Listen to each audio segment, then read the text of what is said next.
In this episode, James will be kidnapped in a most unorthodox manner by being flung through space and time by a petulant Luddite from another world. But they won't be traveling to Nobukoso yet. First, they have to go to France.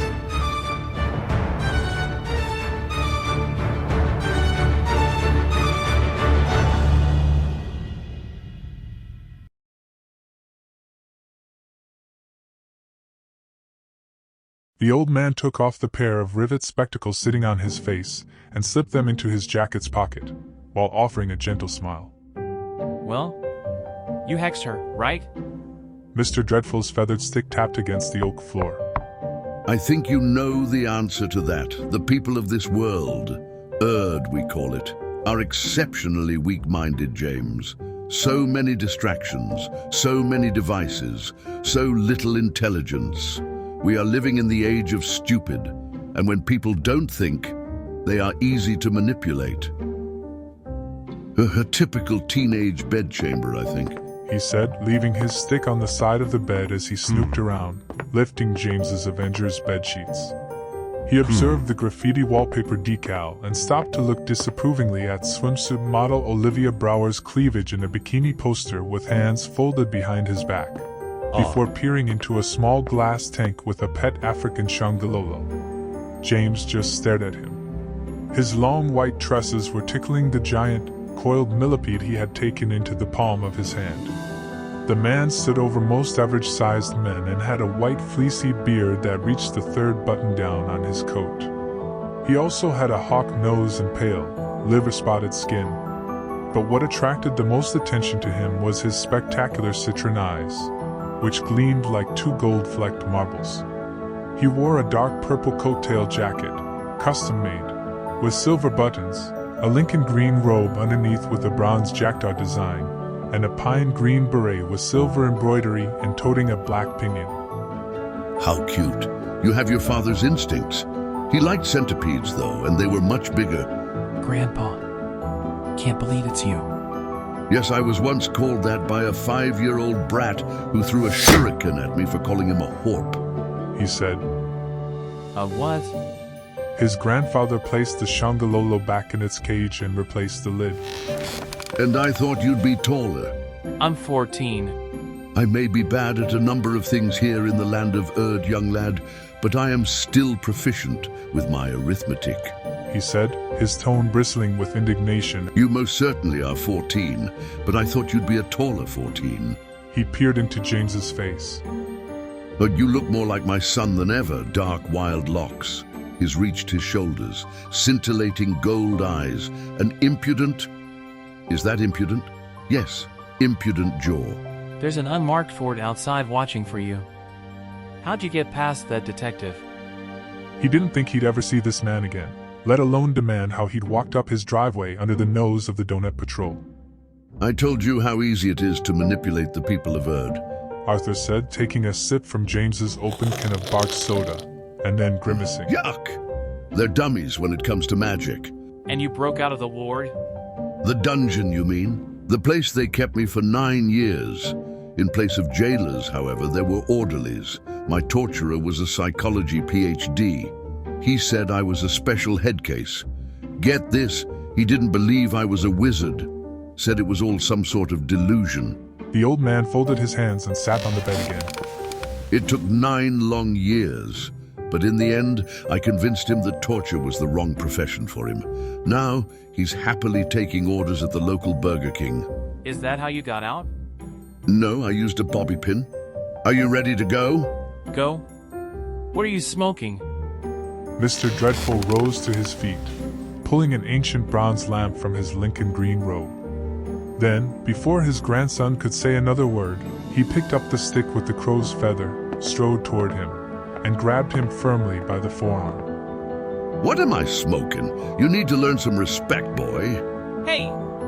James protested. What are you doing? What does it look like I'm doing, you silly child? I'm kidnapping you. Why else would I come here? To dawdle with your erdling mother and eat vegan pancakes. And a moment later, there was a loud clap like the sail of a boat in an angry storm, and then a cloud of African violets. James thought that maybe he'd exploded. The clap left him with ringing ears. A moment later, he was standing in a strange street. Pouring rain beat down on his head, and the old man was standing beside him, stashing the old lamp in his robe. Not a wizard. Arthur grumbled. How did we get here? James cried, shielding his head from the water. He paused, looking at his grandfather in disbelief.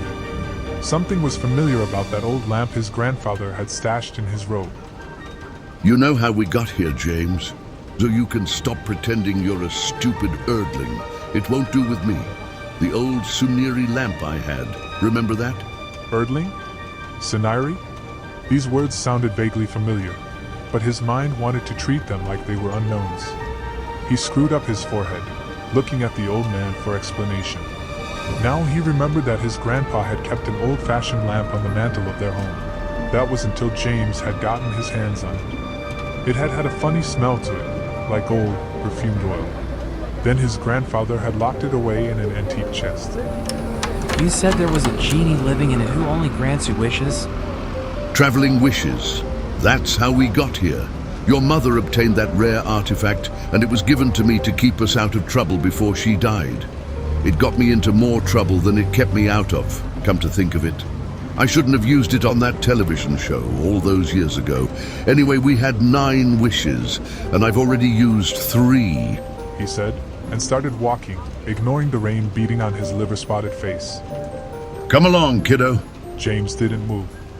His shrink had told him that all of that strangeness he'd experienced when he was 5 and younger was some sort of elaborate fantasy brought on by traumatic experiences in his past. I must be skitzing out. The old man laughed uproariously, turning his face up to the showering water and catching the droplets between his teeth. Is that what you think? He looked down, beads of rain dripping from his beard, and shook his head sadly. I'm afraid they've really done a number on you. Who? Earthlings, the old man said, rounding on him. There was that word again. You do remember them, don't you? They're crude and stupid, kind of like goblins, come to think of it.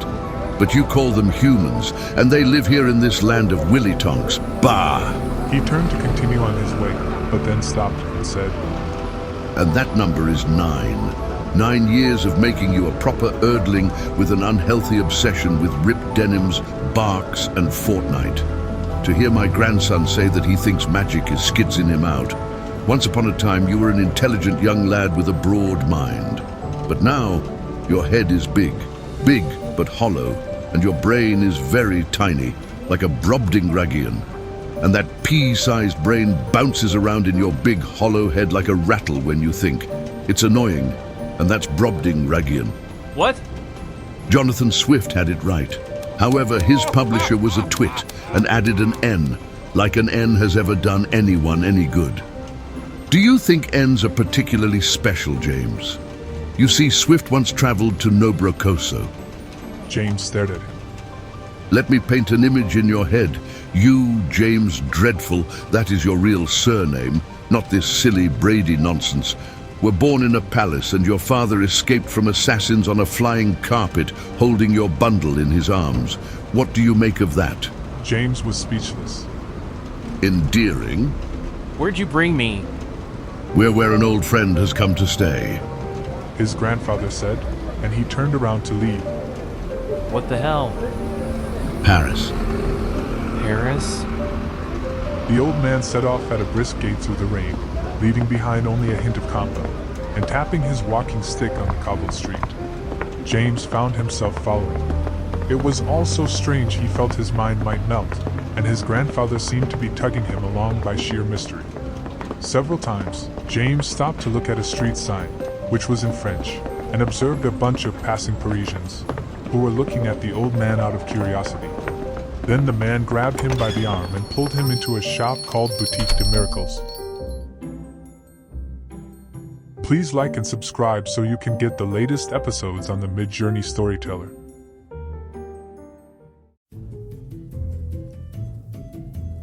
Well, you hexed her, right?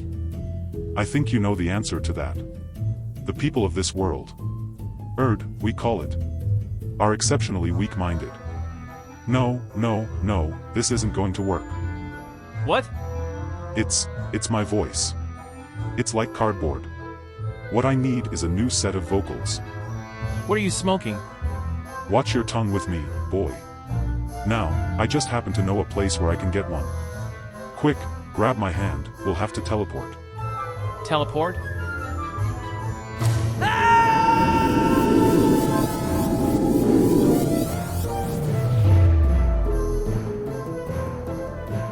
Where have you brought me?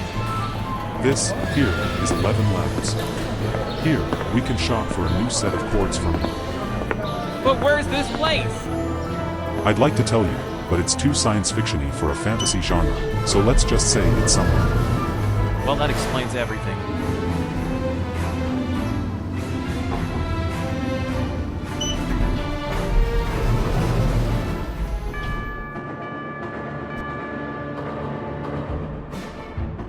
Hello, how may I help you today?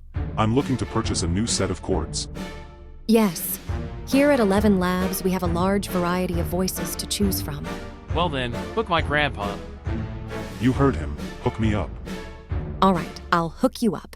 This here is a thingamabob, and it's gonna give you a new pair of vocals. So, let's begin. Testing, 1, 2, 3, testing. No, it's not working. Well, how about this one? Testing, 5, 6, 7? Absolutely not. Here's a special one. I think it'll suit you just fine. 10, 9, 8. Nope, it's not impertinent enough. No, this is becoming humiliating. We're right back where we started. What seems to be the problem? I'm the manager, by the way. I'm looking for a set of vocals, and there's nothing that suits me right. But say that's a nice set of chords you have. Why, thank you. I'll take it. But it's not for sale. This is my own voice. Oh, shut up and give it to me. Do you know who I am? I'm Mr. Dreadful. Very well, just don't turn me into a pumpkin. And that number is 9. 9 years of making you a proper Erdling with an unhealthy obsession with ripped denims, barks, and Fortnite. To hear my grandson say that he thinks magic is skitzing him out. That's enough. Once upon a time, you were an intelligent young lad with a broad mind. But now, your head is big but hollow, and your Now you brain won't is shut up. very tiny, Crap. like a Brobdingnagian. And that pea-sized brain bounces around in your big hollow head like a rattle when you think. It's annoying, and that's Brobdingnagian. Gee, thanks. I like it. No, I love it. Can I buy a new voice?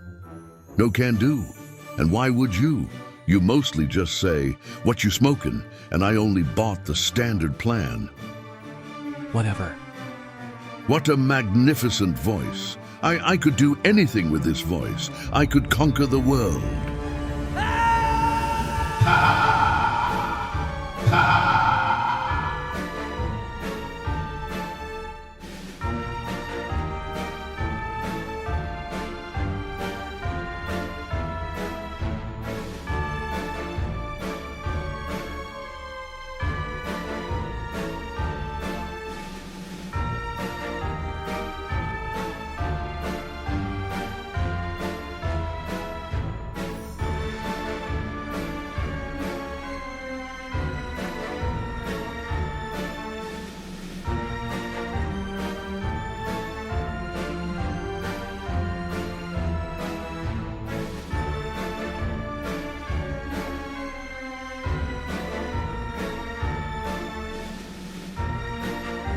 Now this I like.